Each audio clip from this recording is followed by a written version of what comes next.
today I use this as a jumping off point to talk about something that happened in 1969 on May 4th that still has implications for us today. So I want to begin by asking, if I use the term Black Manifesto, who knows anything about that? I'm not going to put you on the spot and ask you details, but if you've heard of it before. On May 4th, 1969, a young man by the name of James Forman, one of the founders of the Student Nonviolent Coordinating Council, got up in the midst of worship at the Riverside Church in New York City. That's the one that the Rockefeller family had built. And he interrupted the church service. Would not let them worship God because he had something to say, I believe was a prophetic word. And he read and got up and shared what is known as the Black Manifesto. That document was prepared by James Forman along with the assistance of the League of Black Revolutionary Workers, and it was adopted by the National Black Economic Development Conference in Detroit, Michigan on April 26, 1969. In that very well thought out document, and if you haven't read it, it's worth taking a look at, it called on white churches and synagogues to pay $500 million, which they estimated out to be about $15 per black person in the United States at the time, as reparations. Yes, reparations for enslavement and continuing oppression in the United States. That money would then go to fund projects, specific projects that were laid out in detail, to benefit black folks, including the establishment of a Southern land bank. You see, black folks have been run off the land stolen from them that they had after the Civil War. It was also designed to set up to enable those who wished to become farmers to have the money to do so. The idea was also to develop publishing houses and television networks and a black university, among other things. The manifesto indicted white religious organizations for their complicity in American racism, and it called upon blacks to bring whatever pressure was necessary to force churches and synagogues to comply. And this is why he stood up on that day. And it happened in other places. Some of you may have known that did happen in St. Louis. In fact, there was a court case that involved our brothers and sisters at Memorial Presbyterian Church where they got restraining orders from those folks asking them to be part of the revolution for justice. Now, the response of that Riverside Church, what we know is the Riverside Church has always been on the side of issues of justice. Their current minister on that day was in favor of making changes, but not in this way. In fact, the response of that congregation on that day was that the minister, the choir, and 2/3 of the congregation got up and walked out in protest. But that didn't stop James Forman from coming to finish what he had started. Some of you remember this. And some of you remember the pressure that may have been applied to churches and synagogues to be part of the process of transformation. Let me talk a little bit about what I think that Mr. Forman, Dr. Forman, by the time he was deceased, believed. He saw that historically, that churches and synagogues had functioned as instruments of social control, the maintainers of the status quo in a system that was not great. The idea that churches somehow in the United States would be a place of liberation and transformation was not a concept that was really thought of very often. It was a place where we meant to be, gently prodded and encouraged and told that life would be good after we were dead. This was the time before James Cone wrote Black Liberation Theology. The idea of talking about liberation in religious circles, particularly white religious circles, seemed like an anomaly. The idea of reparations seemed idiocy. That's in fact what the pastor of that Riverside Church said. It was audacious and ridiculous to imagine that $500 million would have been paid for any sort of perceived wrong. And this was someone who was for justice. The sermon, though, today is not about James Forman. I find him to be a really fascinating person. That would be a short sermon and more of a biography. But I will say this. He was, without a doubt, someone with significant gifts for organizing and a great mind. And he spent his entire life for the work of liberation of poor folks of color. He was not interested in setting up black enterprise to just imitate the unjust systems that existed. But he was also, and this is important to note, an avowed atheist. Because he said, and I quote, "Belief in God hurts my people." And I think if he had spent some more time with James Cone, that they would have come to some agreement, but it depends on what God we're talking about. I'll say more about that.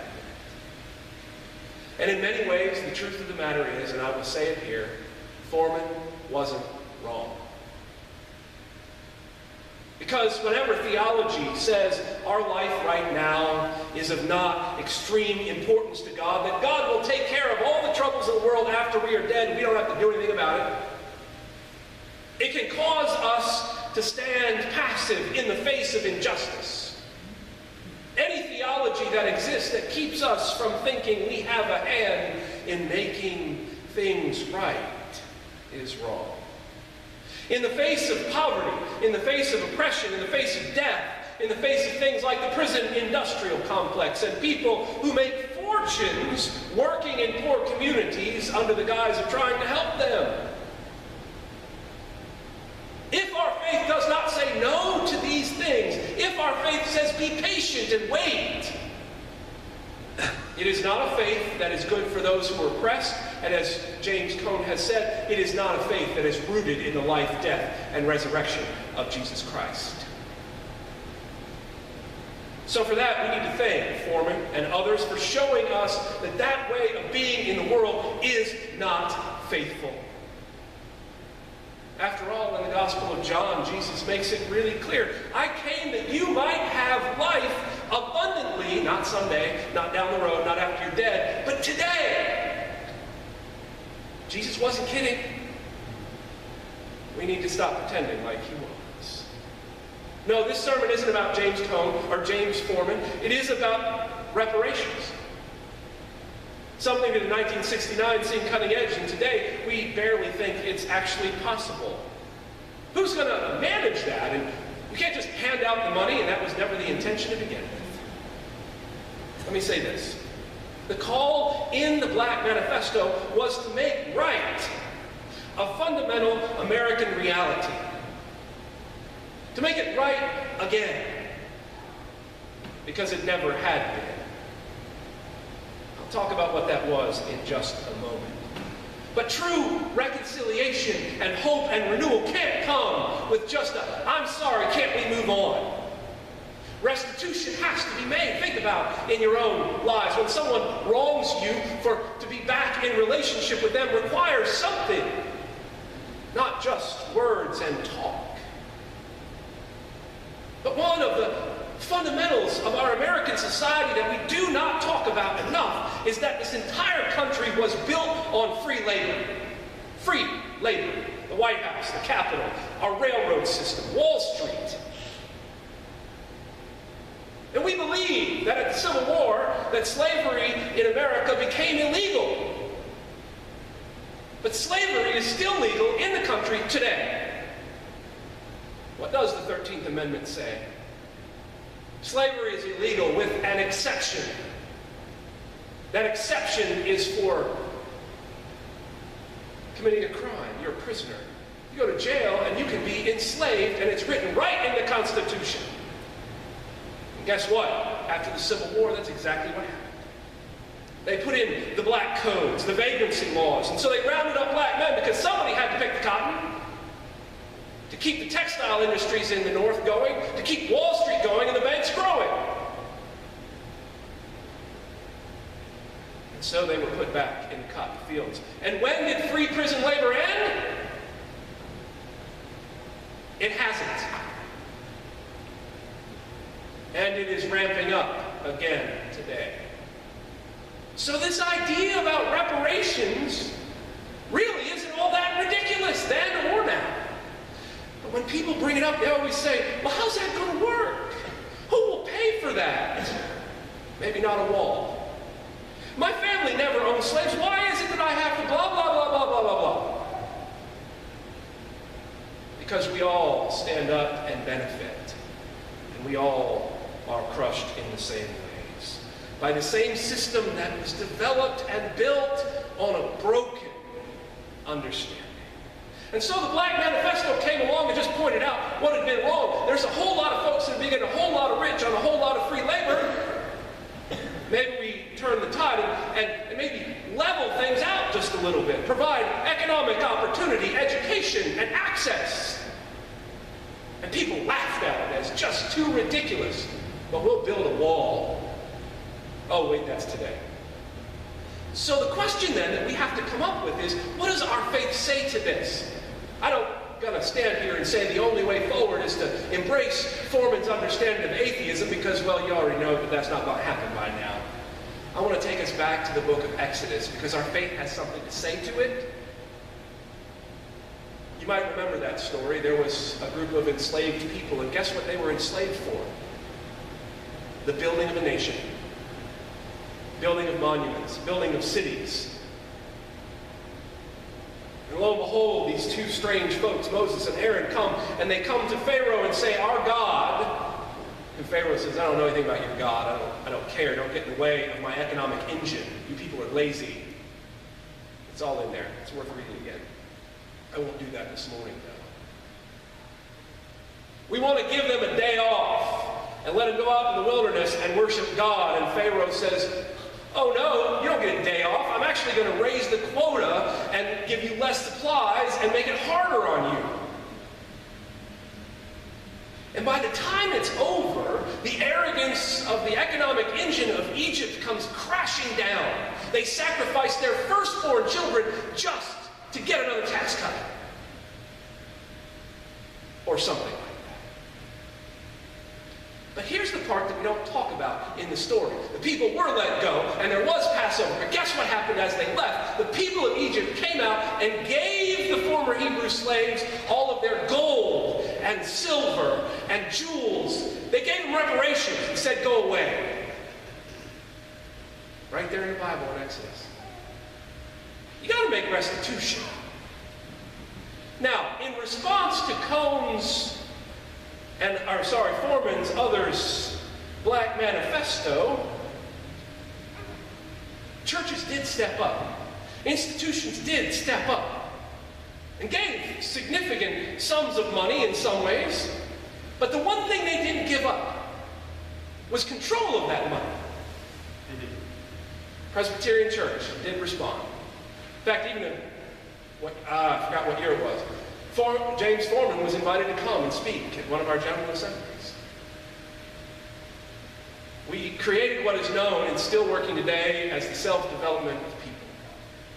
This was an idea of creating a trust fund where it would be provided for people to get loans, to go and create industry on their own. And the only rule was that the people who were writing it could not be another organization. It had to be the people who would benefit from this writing the grant and in control once they got the money. But what Forman was talking about was something much more radical. Put the money over here and it's gone to set up these organizations to do self-development without strings. Now, I'm not here to heap stones at the Presbyterians or Union Seminary that did give $1.5 million to economic development, as well as the Riverside Church handed out lots of money. But for some reason, the churches and others just couldn't let go of control. And as long as they had control over it, well, as they say, those in charge, those oppressing you, will never give you tools to overthrow the oppression. Forman only saw churches as a tool for control and not places for liberation. What he was calling for was a radical revolutionary way of being in the world. Now, by the time of his death, he had moved from being an avowed communist to working with the Democratic Party. and giving up this ideal. But at the same time, he never stopped advocating for the poor, the widow, and the orphan. Those are our stories, right? In some ways, I believe his voice and the voice of the Black Manifesto revealed to us the fact that we had stopped reading and knowing and believing the words of Scripture. That we had come to somehow think that our faith meant we just needed to be nice people with unjust laws, but we didn't call it that. When there is this call to go back to some sort of great that used to be,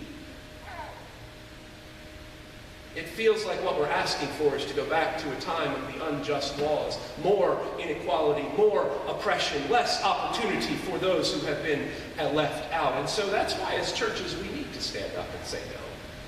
I want to give you some really concrete things I believe that you should be doing. And I don't do that very often, if at all. I generally say you got to figure this stuff out, but I actually think it's could be one way that we could start thinking about this is figure out how to take your money and give it to Black enterprise. In other words, celebrate Black History this month by spending money locally in Black-owned businesses. I know, radical idea, right? But you think about it. I had this conversation this week with someone who said, well, I go to this congregation and, I won't join and, I don't want to give them my money and just out of my mouth without stopping. I said, well, then you're not really committed. You're kind of like a capitalist, you want to take, but don't have any skin in the game. Sort of like a consumer, right? You give a little bit of money. Well, what do you mean giving a little bit of money? You're just kind of sitting on the boundaries, taking. And that's kind of how our whole system is set up. But right, what's the dominant power in our own society? What is the dominant power in the United States? Money. Try to do anything without money. Period. Everything. The system is still in place. A few more people have got a few more opportunities. I like that amen, right on time. Not to put you on the spot, I'm sorry, I couldn't help it, it was well timed. The economic opportunities may be more, but we now know that they're less. So yes, we need to say no. We need to listen to the voices of prophets like Forman and others who what they said then is just, if not even more so important today. As we cut funding from the poor and the widow and orphan and send it to those who least need it.